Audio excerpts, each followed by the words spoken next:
એમ અત્યારે વિશ્વ હિન્દુ પરિષદ મારફતે સંઘ મારફતે આપણને ખબર પડી છે છેલ્લા 25, 30, 40 વર્ષથી કે આપણે ઘટતા જઈએ છીએ, આપણામાં વિભાજન છે, ખ્રિસ્તીઓની સંખ્યા વધતી જાય છે, વસ્તી વધતી જાય છે.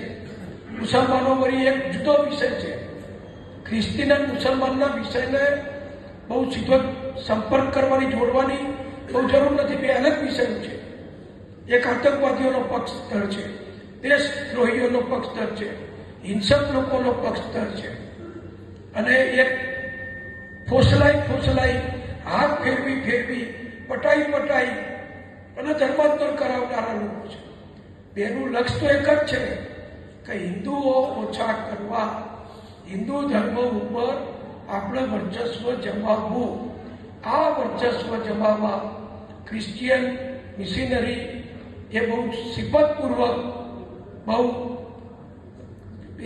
સલુકાઈથી એ ધર્મ પરિવર્તનનું કામ કરે છે.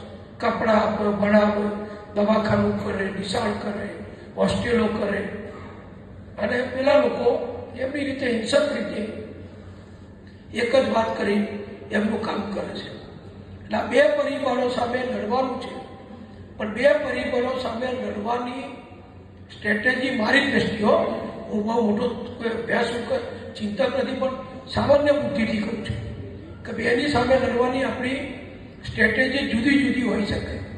એકની સામે એના જેવું સેવાકીય કામ, એના જેવું શિક્ષણનું કામ, એના જેવું શાળાઓનું કામ એ કરીને આપણા લોકોને આપણામાં જાળો કરે છે. બીજાની જોડે તો બીજાની સામે આપણે વ્યક્તિગત નાગરિક તરીકે તો બહુ ના કરી શકીએ.